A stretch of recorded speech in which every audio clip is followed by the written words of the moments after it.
Welcome to today's Triple Z. The Triple Z podcast is a daily recording that you can use to help you fall asleep each night. Just turn down the volume, lay back, relax, and enjoy as you fall asleep. This episode we are reading two short stories from author James Grant, published in 1874 in the book The Queen's Cadet and Other Tales. We will be reading The Queen's Cadet and the Bombardier's story. If you enjoy our program, please be sure to write us a review on your podcast platform and share us with a friend. You both might sleep just a little better at night. Our website is Triple Z, that's 3zs.media. You can also like and share our content on Facebook or our Instagram account ZZZ Media Podcast. Music for today's episode was provided by the Sleep Channel on Spotify. James Grant was born in 1822, was a Scottish novelist and miscellaneous writer. Grant was born in Edinburgh, Scotland, and was a distant relation of Sir Walter Scott. He was a prolific author, writing some 90 books, including many yellowbacks. Titles included Adventures of an Aide-de-Camp, One of the 600, The Scottish Musketeers, and The Scottish Cavalier. If you enjoy our program, please leave us a review on your podcast platform and share it with a friend. You may just both sleep a little better at night. The Queen's Cadet. I have been forced to believe in the existence and influence of an unseen world, of something which is described in that line of Dryden's. With silent steps I follow you all day. I have felt the influence of the spiritual and invisible on the senses, though I know nothing of the complications, the deceptions and alleged perils, forming a portion of that which is now termed spiritualism, and which affirms that the unseen world cannot become manifest save in obedience to certain occult laws which regulate the phenomena of nature. What rigmarole was this? Could this speaker, this man with a melancholy tone and saddened it, actually be the same handsome Jack Arkley, my old college chum at Sandhurst, who was always rather skeptical even in religious matters, who was one of the merriest fellows there, who had been once nearly rusticated for breaking the lamps and dismounting the guns to spite the adjutant, but who, as a Queen's Cadet, had more marks of excellence than any of us, who was afterwards the beau ideal of a fine young English officer, a prime bat and bowler, who pulled a good stroke or had such a firm seat in his saddle, and who was the best hand for organizing a picnic, a ball, or a scratch company for amateur theatricals, and who in the late expedition against the Lushais had won the reputation of being a regular fire-eater, a fellow who would face the devil in his shirt sleeves. Could the champagne of the rag have affected him, thought I, as he continued earnestly and sadly, and while manipulating a cigar selected from the silver stand on the table. I have somewhere read that very few persons in this world have been unfortunate enough to have seen those things that are invisible to others. By Jove! Do you mean a ghost? Not exactly the vulgar ghost of the nursery, said he, his pale face coloring slightly. But we have all met with those who knew someone else who had seen something weird, unearthly, unexplainable. Precisely, but I shall speak from personal experience, so now for a little narrative of my own. We had dined that evening at the club, where D. of the Greys had given a few fellows a dinner, in honor of being gazetted to his troop, and to wit the new commission, and though it seemed to me that, like the rest of us, Jack Arkley had done justice to all the good things set before him, from the soup to the coffee and curacao, he had been, during dinner, remarkably triste or abstracted, and took but little interest in the subjects discussed by the guests, who were mostly all upon short leave from Aldershot, and, the spring drills being over, were thankful to exchange the white dust of the Long Valley for the Row or Regent Street. We were alone now, and lingering over some iced brandy pani, as we called it in India, in the cool bay window of his room in Piccadilly, where it overlooked the pleasant green park and where the clock of Westminster was shining above the trees like a red harvest moon. So I prepared to listen to him with more curiosity than belief, while he related the following singular story, which he would never have ventured to relate to the circle of heedless fellows whom we had just left. My parents died when I was little more than an infant, leaving me to the care of two uncles, a maternal one named Beverly, a man of considerable wealth, who in consequence of a quarrel with my father, whose marriage with his sister he resented, totally ignored my existence, and was ever a kind of myth to me, the other a paternal one, a bachelor curate in North Wales, poor old Morgan ap Rhys Arkley, than whom there was no better or more kind-hearted man in all the principality. His means were most limited, but to share the little he possessed he made me freely and tenderly welcome, all the more so that to two appeals he had made to the generosity of my Uncle Beverly, no response was ever returned, a cutting coldness and rudeness, bitterly resented by my hot-tempered but warm-hearted old Welsh kinsman. A career was necessarily chosen for me. The death of my father on duty at Benares enabled me to be born on the strength of the military college at Sandhurst as one of the 20 Queen's cadets, and to that seminary I repaired a few months after you did, when in my 16th year, leaving with sincere sorrow the lonely white-haired man who had been as a parent to me, and whose secluded parsonage by the margin of Llyn Ogwen, and under the shadow of Carney David, had been the only home I could remember. There for years he had been my earnest and anxious tutor, mingling with the classics a store of quaint old Welsh legends and ancient songs, for he was an excellent and enthusiastic harper, and had come of a long line of harpers. Prior to this change in my life, I encountered an adventure which has had considerable influence in my after career. From childhood I had been familiar with the mountains that overhang Llyn Ogwen. I knew every track and rock and fissure of Carney David, of the black ladders of Carney Llewellyn, and the brows of the greater giant of the three, cloud-capped Snowdon. For miles upon miles among them I had been wont to wander with my gun, and at times to aid the shepherds in tracking out lost sheep or goats, by places where we looked down upon the grey mist and vapour that floated below us, and where the mountain peaks seemed to start out of it like isles amid a sea.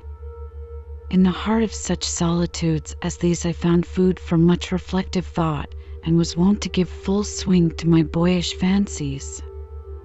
Under every variety of season and weather I was wont to wander among these mountains, sometimes when their sides seemed to vibrate under the hot rays of a cloudless summer sun, at others when the glistening snow lay deep in the passes and valleys, or when height and hollow were alike shrouded in thick and impenetrable mist.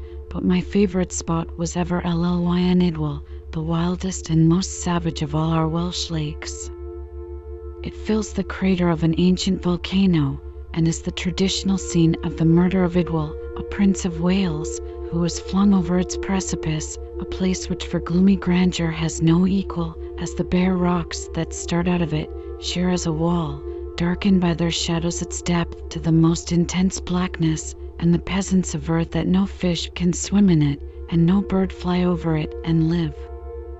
Lying upon the mountain tops, amid the purple heather or the scented thyme grass, I was wont to watch the distant waters of the Channel, stretching far away beyond the Puffenall on Great Orme's Head, ever changing in hue as the masses of clouds skimmed over them, and from thence I followed, with eager eyes, the white sails of the ships, or the long smoky pennants of the steamers that were bound for where were they bound for? And so, far from the solitary parsonage of the good old man who loved me so well, I was ungrateful enough to follow to distant isles and shores these vanishing specks in the spirit. I see that you are impatient to know what all this preamble has to do with Sandhurst and the melancholy which now oppresses me, but nevertheless, I am fast coming to the matter, to that keystone of the soul which must exist in every nature. One day I was up a wild part of the mountains, far above Lynogwin, a long and narrow sheet of water which occupies the whole pass between Breakdidu and the shoulder of Carney David. My sole companion was my dog Siddim, in English, Wolf, which lay beside me on the sunny grass, when from one of my daydreams I was suddenly roused by voices and found 3 persons close beside me. Mounted on sturdy Welsh ponies, 2 of these were a gentleman in the prime of life, and a very young lady, apparently his daughter, attended by David Lloyd, one of the guides for the district, who knew me well. He led the bridle of the girl's pony with one hand and grasped his alpenstock with the other. This group paused near me, and some conversation ensued.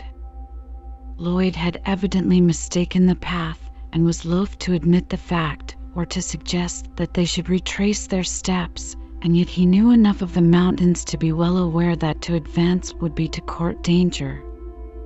During the colloquy that ensued between him and his employer, a haughty and imperious-looking man, I was earnestly gazing in the half-averted face of the girl, who was watching an eagle in full flight. She was marvelously beautiful. Her features, save in profile, were perhaps far from correct, yet there was a divine delicacy, a charming purity of complexion, and brightness of expression over them all, and her minute face seemed to nestle amid the masses of her fair rippling hair. She turned towards me, and her eyes met mine.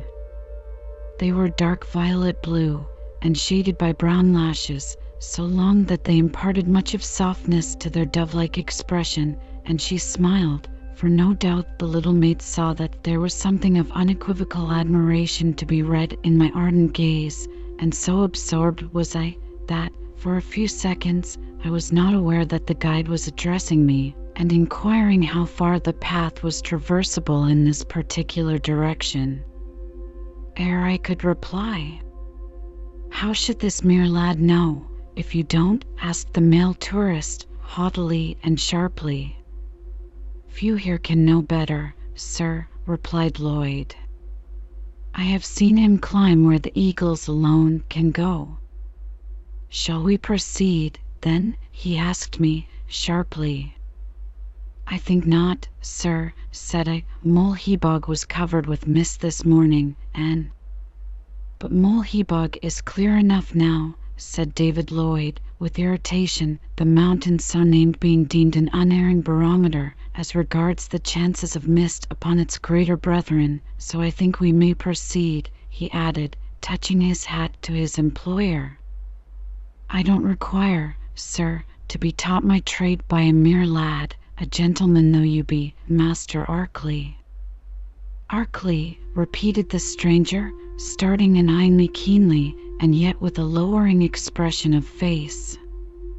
I warned them of the danger of farther progression, but the avaricious guide derided me, and I heard his employer, as they passed on, asking him some questions, amid which, but it might be fancy, I thought my own name occurred. I gazed after them with interest, and with much of anxiety, for their path was perilous, and the sweet soft beauty of the girl had impressed me deeply, and, as she disappeared, with all her wealth of golden hair, the brightness seemed to have departed from the mountain-side. What was the magic this creature, whom I had only seen for a few minutes, possessed for me? She was scarcely a woman, yet past childhood, and her features remained as distinctly impressed upon my memory as if they were before me still. Do not infer from this strange interest that love at first sight, as the novels used to have it, was an ingredient of this emotion. No, it was something deeper, a subtle magnetism, something that I know not how to define or to express, and with a repining sigh, I thought of my lonely life, and longed to go forth on the career that awaited me beyond those green mountains that were bounded by the sea. Had I ever seen that fair little face before, or dreamed of it by night or by day, that already it seemed to haunt me so? The little group had not disappeared above 5 minutes, when a sound like a cry was borne past me on the mountain breeze. I started up, my heart beating wildly, and with undefined apprehension hastened in the direction of the sound, while Wolf careered in front of me.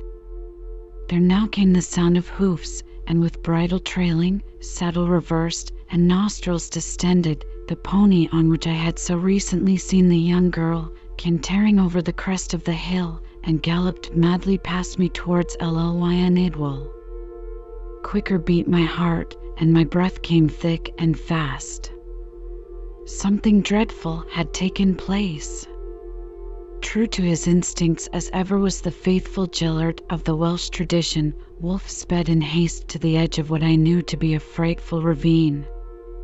There the hoof marks were fresh in the turf, the edge of which was broken. The grass, too, was crushed and torn, as if something had fallen over it. The dog now paused, lifted up his nose, and howled ominously.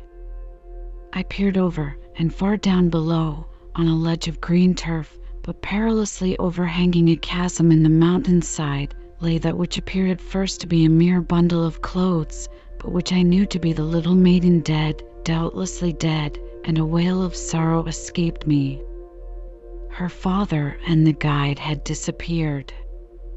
Partly sliding, partly descending as if by a natural ladder, finding footing and grasp where many might have found neither, mechanically, and as one in a dream, I reached her in about 10 minutes, and, as I had a naturally boyish dread of facing death, with joy I saw her move, and then took her in my arms tenderly and caressingly, while she opened her eyes and sighed deeply, for the fall had stunned and shaken her severely. Otherwise she was, happily, uninjured, but I had reached her just in time, for, if left to herself, she must have tottered and fallen into the terrible profundity below. "Papa! Oh, where is my papa?" I was thrown suddenly from my pony, a bird scared it, and remember no more. Then a passion of tears and terror came over her, with the consciousness of the peril she had escaped and that which still menaced her, for to ascend was quite impracticable, and to descend seemed nearly equally so. Above us the mountainside seemed to rise like a wall of rock. On the other hand, at the bottom of the ravine, where the shadows of evening were dark and blue, the sunset still tipped Snowdon's peaks with fire, and clouds of crimson and gold were floating above us. I could see a rivulet, a tributary of the Ogwen, glittering like a silver thread far down, perhaps 1,000 feet below. "Courage," said I, while for a time my heart died within me. "I shall soon conduct you to a place of safety." "But papa, he will die of fright." "Where is my papa?" she exclaimed, piteously. "Gone round some other way," I suggested. And subsequently this proved to be the case. Placing an arm round her for aid, we now began to descend, but slowly, the face of the hill, which was there so steep and shelved so abruptly that to lose one step might have precipitated us to the bottom with a speed that would have ensured destruction. From rock to rock, from bush to bush, and from cleft to cleft, I guided and often lifted her, sometimes with her eyes closed, and gazed the while with boyish rapture on the beautiful girl as her head drooped upon my shoulder. She had lost her hat, and the unbound masses of her golden hair, blown by the wind, came in silken ripples across my face, and delight, mingled with alarm, bewildered me. Till that hour no sorrow could have affected a spirit so pure as hers, and certainly love could not have agitated it, she was so young. But when we drew nearer the base of the hill, and reached a place of perfect safety, the soft color came back to her face, and the enchantment of her smile was as indescribable as the clear violet blue of her eye, which filled with wonder and terror as she gazed upward to the giddy verge from which she had partly fallen, and then a little shudder came over her. With a boy's ready ardor, I was already beginning to dream of being beloved by her, when excited voices came on the wind, and round an angle of the ravine into which we had descended came Lloyd, the guide, several peasants, and her father, who had partially witnessed our progress, and whose joy in finding her alive and well when he might have found her dashed perhaps out of the very semblance of humanity, was too great for words. The poor man wept like a very woman as he embraced her again and again, and muttered in broken accents his gratitude to me and praise of my courage. Suddenly he exclaimed to the guide, "You said his name was Arkley, I think?" "Yes, sir," replied Lloyd. "John Beverly Arkley, nephew of the curate at the foot of the mountain yonder?" he added, turning to me. "The same, sir." "Good heavens!" "I am your Uncle Beverly," said he, coloring deeply and taking my hand again in his. "The girl you have saved is your own cousin, my darling Eve. I owe you some reparation for past neglect, so come with me to the parsonage at once." Here was a discovery that quite took away my breath. So this dazzling little Hebe was my cousin. How fondly I cherished and thought over this mysterious tie of blood, near almost as a sister, and yet no sister. It was very sweet to ponder over and to nurse the thoughts of affection and all that yet might be. What a happy, happy night was that in the ancient parsonage! The good old curate forgave Uncle Beverly all the shortcomings in the years that were past, and seemed never to weary of caressing the wonderful hair and the tiny hands of Evelyn Beverly, for such was her name, though familiarly known as Eve. "It is quite a romance, this," said kind Uncle Arkley to his brother-in-law. "The young folks will be falling in love." Eve grew quite pale and cast down her eyes, while I blushed furiously. "Stuff!" said Uncle Beverly, somewhat sharply. "She has barely cut her primers and pinafores, and Jack has Sandhurst before him yet." He presented me with his gold repeater and departed by the first convenient train, taking my newly discovered relation with him.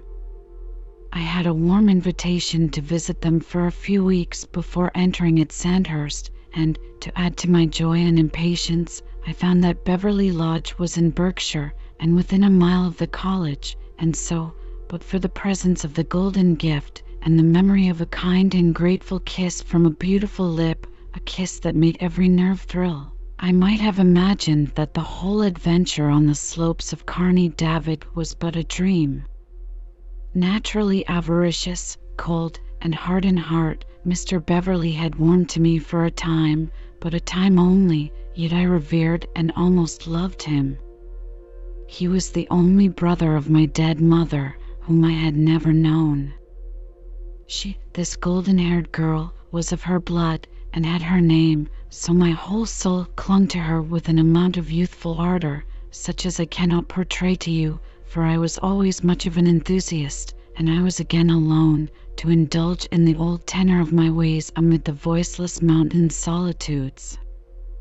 Again and again in my lonely wanderings had my mind been full of vague longings and boyish aspirations after glory, pleasure, and love, and now the memory of Eve's minute and perfect face, so pure and English in its beauty, by its reality filled up all that had been a blank before, and I was ever in fancied communion with her, while lying on the hill slopes and looking to the sea that sparkled at the far horizon, into the black ravines through which the mountain brooks went foaming to the rocky shore, or where our deep Welsh LYNs were gleaming in the sunshine like gold and turquoise blue amid the monotony of the silent woods. And so the time passed on, and the day came when I was to start for Beverly Lodge, and thence to Sandhurst, while love and ambition rendered me selfishly oblivious of poor old Uncle Morgan and the fervent wishes and blessings with which he followed my departing steps. A month's visit to Beverly Lodge, amid the fertility of Berkshire, many a ride and ramble in the Vale of the White Horse, many an hour spent by us together in the shady woods, the luxurious garden, in the beautiful conservatory, and in the deep leafy lanes where we wandered at will, confirmed the love my cousin and I bore each other. A boy and a girl, it came easily about, while many were our regrets and much was our marveling that we had not known each other earlier. No two men make a declaration of love, perhaps, in precisely the same way, though it all comes to the same thing in the end, but it might be interesting to know in what precise terms, and having so little choice, Father Adam declared his passion for Mother Eve, and in what fashion she responded. I know not now how my love for my little Eve was expressed, but told it was, and I departed for college the happiest student there, every hour I could spare from study and drill being spent in or about Beverly Lodge. With an income of £40 per annum till gazetted, I almost thought myself rich, and I had 3 years before me. It seemed an eternity of joy to look forward to. At Sandhurst I was, as you know, entered as a Queen's cadet free, and a candidate for the infantry. I had thus to master algebra, the 3 first books of Euclid, French, German, and higher fortification, but in the pages of Straith, amid the Revellins of Vauban and the casemates of Cohorn, I seemed to see only the name and the tender eyes of Eve. The daily drills, in which I was at first an enthusiast, became dull and prosaic, and hourly I made terrible mistakes, for Eve's voice was ever in my ear, and her delicate beauty haunted me, for wondrously delicate it became, as consumption, which she fatally inherited from her mother, shed over it a medium that was alike soft and alluring. Since then I have met girls of all kinds everywhere. The only a sub I have been dressed for, played for, sung for, but never have I had the delight of those remembered days that were passed with Eve Beverly in our dream of cousinly love. However, a rude waking was at hand. When she was 18, and I a year older, she told me one day that her father had been insisting upon her marrying an old friend of his, a retired Sutter judge, who had proposed in form, but she had laughed at the idea. Absurd! It is so funny of Papa to have a husband ready cut and dry for me, is it not, Jack? Said she. I did not think so, but my heart beat painfully as I leaned caressingly over her and played with her beautiful hair.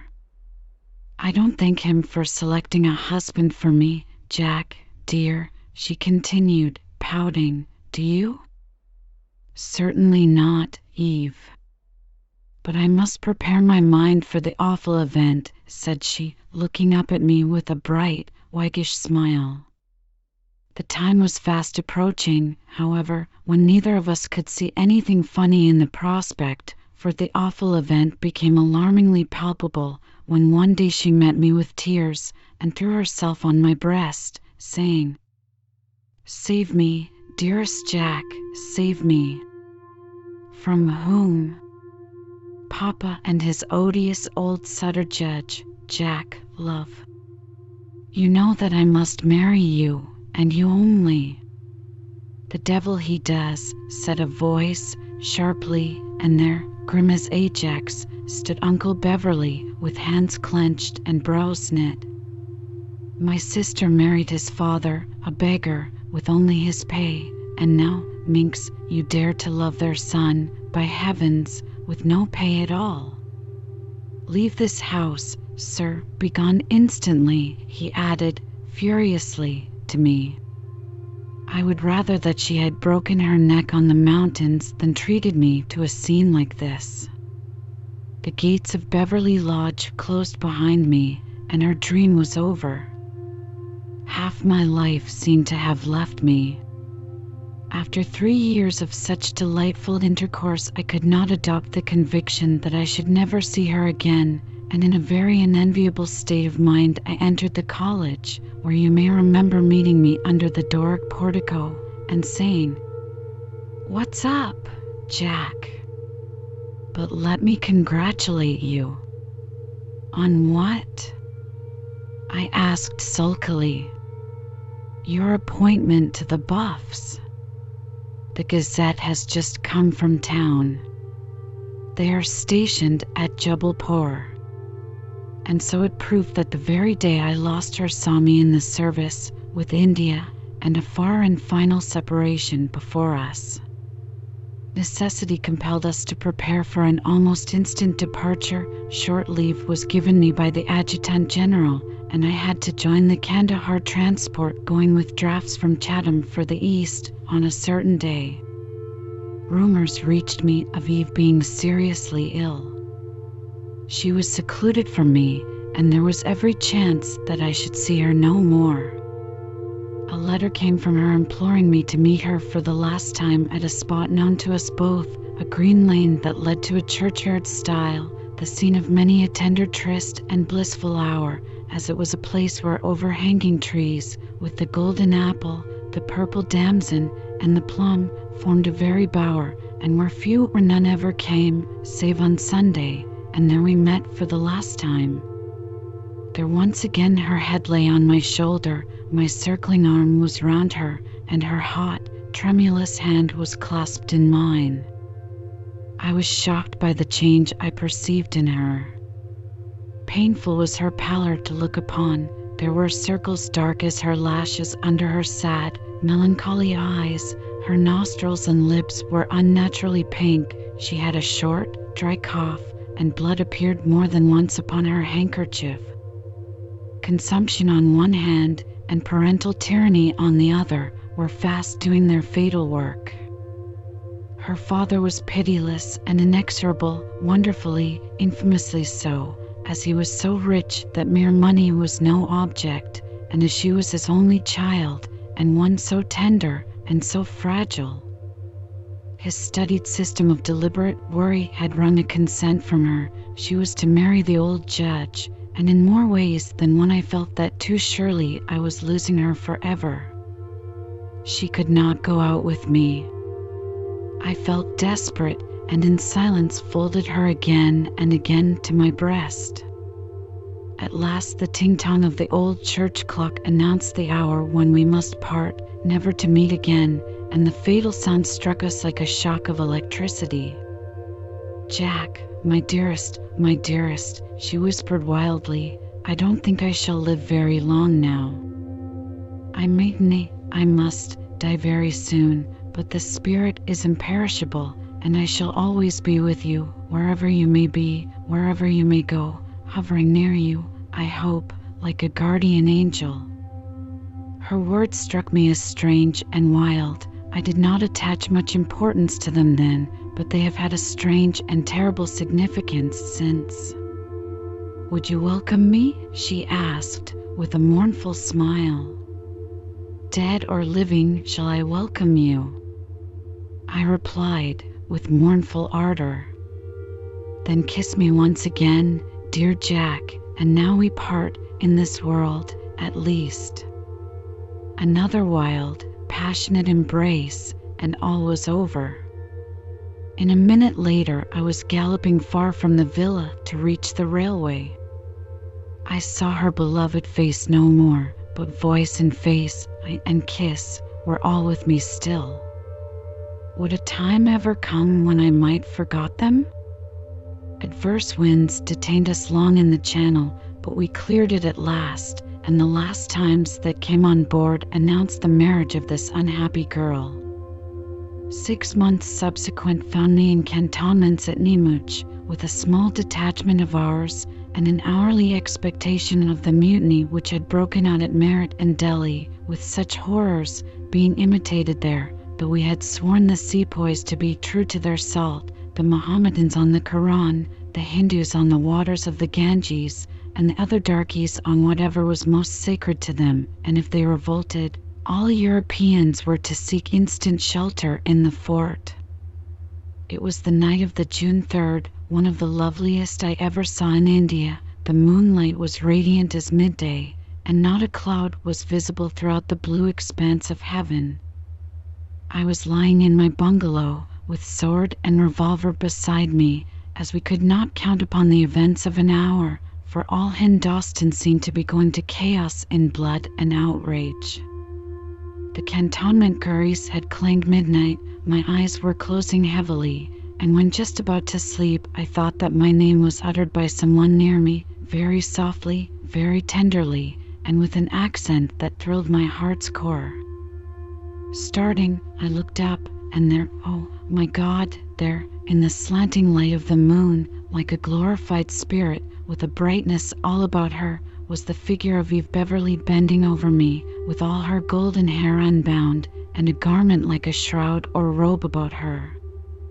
Entranced, enchained by love as much as by mortal terror, I could not move or speak, while nearer she bent to kiss my brow, but I felt not the pressure of her lips, though reading in her starry, violet eyes a divine intensity of expression, a mournful, unspeakable tenderness, when, pointing in the direction of the fort, she disappeared. "It is a dreadful dream," said I, starting to my feet preternaturally awake, to hear the sound of artillery, the rattle of musketry, the yells of Dean, and the shrieks of those who were perishing, for the mutineers had risen, and the 1st Cavalry, the 72nd N.I., and Walker's artillery had commenced the work of massacre. I rushed forth, and at the moment I left my bungalow on one side, it was set in flames and fired through from the other. I fled to the fort, which, thanks to my dream, for such I supposed it to be, I reached in safety, while many perished, for all the station was sheeted now with flame. Once again I had that dream, so wild and strange, when a deadly peril threatened me.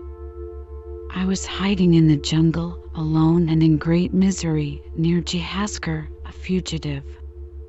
The time was noon, and I had dropped asleep under the deep, cool shadow of a thicket, when that weird vision of Eve came before me, soft and sad, tender and intense, with her loving eyes and flowing hair, as, with hands outstretched, she beckoned me to follow her. A cry escaped me, and I awoke. Was my Eve indeed dead?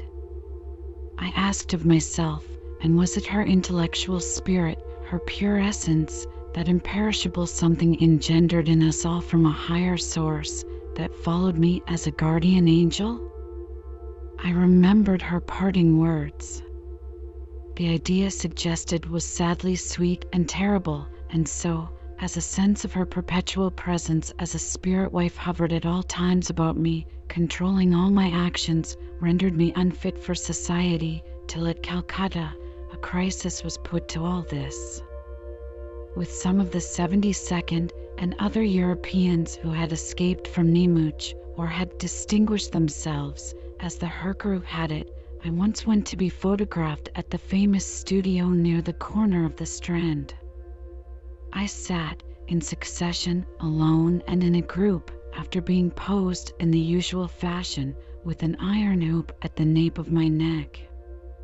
On examining the first negative, an expression of perplexity and astonishment came over the face of the artist. "Strange, sir," said he, "most unaccountable." "What is strange? What is unaccountable?" asked several. "Another figure that is not in the room appears at Captain Arkley's back, a woman, by Jove," he replied, placing the glass over a piece of black velvet, and there could be no doubt of it, was faintly indicated the outline of one whose face and form had been but too vividly impressed on my heart and brain, bending sorrowfully over me, with her soft, bright eyes and wealth of long bright hair. From my hand the glass fell on the floor, and was shivered to atoms. A similar figure hovering near me was visible among the pictured group of officers, but faded out. I refused to sit again, and quitted the studio in utter confusion, and with nerves dreadfully shaken, though my comrades averred that a trick had been played upon me. If so, how was the figure that of my dream, that of my lost love, who, a letter soon after informed me, had burst a blood vessel, and expired on the night of the June 3rd, with my name on her lips? Such was the story of Jack Arkley. Whether it was false or true, in this age of spiritualism and many other isms of mediums with the world unseen, and in which an emissary has ventilated his theory of polarity, I pretend not to say, and leave others to determine. He became a moody monomaniac.